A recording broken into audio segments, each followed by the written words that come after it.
भी नहीं उसने जब इसने बयान दिया तो। और जहाँ भगवान श्री राम तरसते रहे अपने घर वापसी के लिए और उन्हीं नमक खराब ने उनका त्याग करवाया है।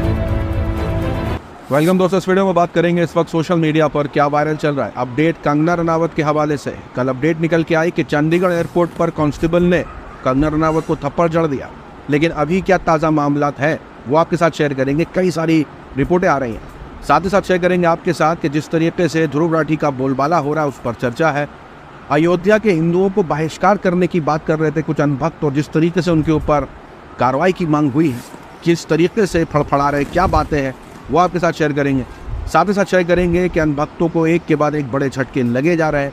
रिपोर्ट निकल के आई थी कि एक मूवी आने वाली है हम दो हमारे 12, उसके हवाले से बड़े झटके हैं अनभक्तों को, शेयर करेंगे इस वीडियो में। लेकिन आगे बढ़ने से पहले आप सभी से गुजारिश कि चैनल को सब्सक्राइब और रीच के लिए लाइक शेयर कमेंट करना ना भूला करें। सबसे पहली अपडेट तो आप वापस आते हैं और बताते हैं कंगना रनावत किस तरीके से चंडीगढ़ के एयरपोर्ट पर बौखला गई थी। रिपोर्ट निकल के आई कि सिक्योरिटी चेक के दौरान जो है वो एक कांस्टेबल ने, जी हाँ, कंगना रनावत को थप्पड़ जड़ दिया। थप्पड़ जड़ने के बाद उसका कहना था कि किस तरीके से कंगना रनावत ने माँ के बारे में, ऐसे तो कांस्टेबल का ये कहना है कि मेरी माँ के बारे में ये कह रही थी कि वहाँ वो भी प्रोटेस्ट कर रही थी, और कहा था कंगना ने ट्वीट में कि 100 रुपये में ये प्रोटेस्ट करने आ रहे हैं। इसका गुस्सा पता नहीं कितने सालों से होगा, और इस बात को लेकर के कांस्टेबल ने कंगना रनावत को थप्पड़ जड़ दिया। शुरुआती वक्त में तो ये चलने लगा कि इस कांस्टेबल के पीछे, क्योंकि जब तक आइडेंटिटी रिवील नहीं हुई थी कांस्टेबल की, तब ये चल रहा था कि कांस्टेबल के पीछे कोई और नहीं, ये शख्स है। लेकिन उसके बाद जब आइडेंटिटी सामने आ गई तो उसके बाद कई लोगों ने जो है वो आग उगलना शुरू कर दिया, ये आतंकवादी है, न जाने अलग अलग तरीके की बातें शुरू कर दी। ताज्जुब की बात यह है कि ये वही लोग हैं जिन्होंने इस तरीके की हरकत को भी सपोर्ट किया था, यानी जो कांस्टेबल को आतंकवादी बुला रहे हैं वो ऐसी चीज़ों को सपोर्ट कर चुके हैं। जी हाँ, मैं लाइन से तस्वीरें शेयर करता जाऊंगा, और आप थोड़ा बहुत भी न्यूज़ देखते होंगे तो आपको पता होगा कि मैं किस चीज़ के बारे में बात कर रहा हूँ। ये वही लोग हैं जो ऐसी बातों को सपोर्ट कर चुके हैं, चाहे ट्रेन के अंदर अफसर का 4 मुसलमानों को गोली मार करके हत्या कर देना हो, चाहे कन्हैया कुमार को एक शख्स का थप्पड़ मार देना हो, ये सारी चीज़ों को ये सपोर्ट करते हैं। यहाँ तक कि इस लड़की को भी सपोर्ट किया गया था जब ये किसानों को बुरे तरीके से ट्रीट कर रही थी गाड़ी के अंदर बैठ करके। तो इनके बारे में बोलने की ज़रूरत नहीं है जो कांस्टेबल को आतंकवादी बुला रहे, लेकिन जो हुआ ड्यूटी पर हुआ, इस वजह से इस पर सवाल खड़े हो रहे कि ड्यूटी पर उनका काम था सुरक्षा, और पर्सनल लेवल पर उन्होंने जिस तरीके से हरकत करी है उसको लेकर के आलोचना हो रही है। यहाँ तक कि कंगना रनावत की पुरानी बयान भी निकल के आने लगे। पुराने से मतलब है कुछ दिन पहले के, जब वो चुनाव के लिए प्रचार में लगी हुई थी, लगातार थप्पड़ लफ्ज का वो खुद भी इस्तेमाल कर रही थी। भी चंपू दिखे ऐसा एक पहाड़ी थप्पड़ पड़ेगा, पहाड़ी चपेट अगर इनको पड़ गई तो ये सब भूल जाएंगे। अब जो अपडेट निकल के आ रही है उसके मुताबिक बताया जा रहा है कि अब उस महिला के लिए, यानी कांस्टेबल के लिए, गाने तक बनाए जाने लग गए हैं।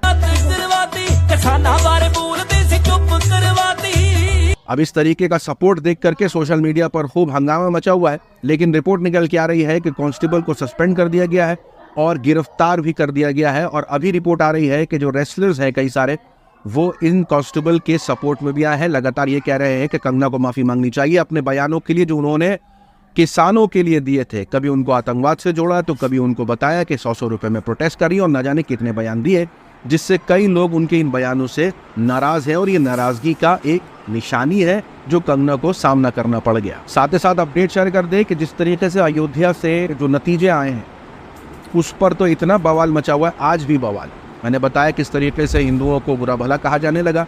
अब रिपोर्ट आ रही है कि अब अयोध्या के हिंदुओं के बहिष्कार की बात आ रही है। लगातार इस तरीके के ट्वीट और रील्स शॉर्ट्स बना करके इस तरीके की बातें चल रही है, जहां बोला जा रहा है कि आप अयोध्या जाएं, दर्शन करने जाएं, लेकिन अयोध्या से कुछ सामान ना लें, वहाँ रिक्शा ना लें, वहाँ कोई खाने पीने का सामान ना लें, प्रसाद भी खुद लेके जाए। इस तरीके की बहिष्कार की बात चल रही है अयोध्या के हिंदुओं की।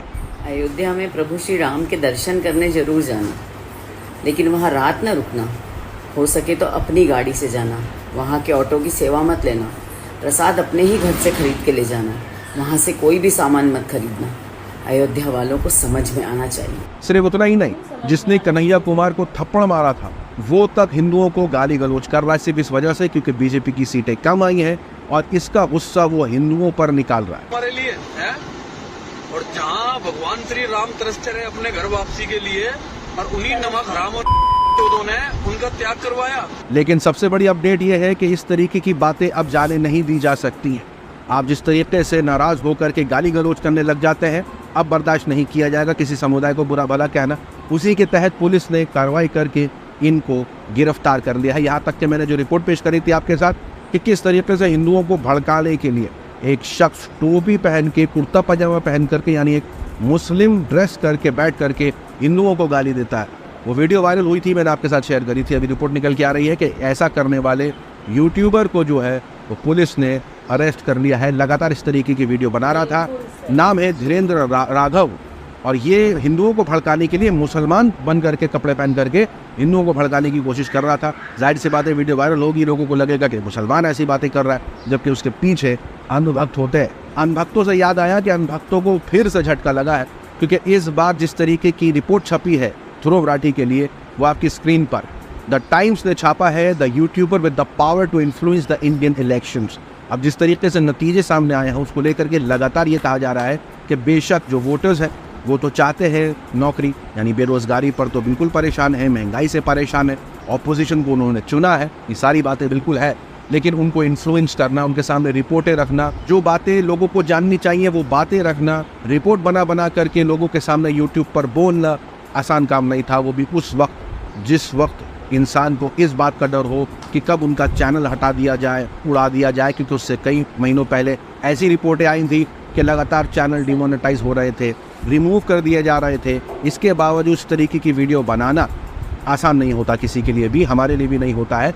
लेकिन ध्रुव राठी ने जो काम किया है उसका बोलबाला लगातार इंटरनेट पर, सोशल मीडिया पर, दुनिया भर में चर्चे में शामिल है। लेकिन वहीं गोदी मीडिया के बदले बदले सुर, आपको याद होगा सुधीर चौधरी ने बात करी थी हर तरीके के जिहाद की। जिहाद उन लोगों का हथियार है जो भारत के टुकड़े टुकड़े करना चाहते हैं। पहला हिस्सा है हार्ड जिहाद, दूसरा है सॉफ्ट जिहाद। लेकिन नतीजे आने के बाद अचानक से अब वो मुस्लिम भाई बहन हो गए हैं, और तारीफों में जिस तरीके से उन्होंने मिठाइयाँ परोसी हैं, खुद सुनिए सुधीर को।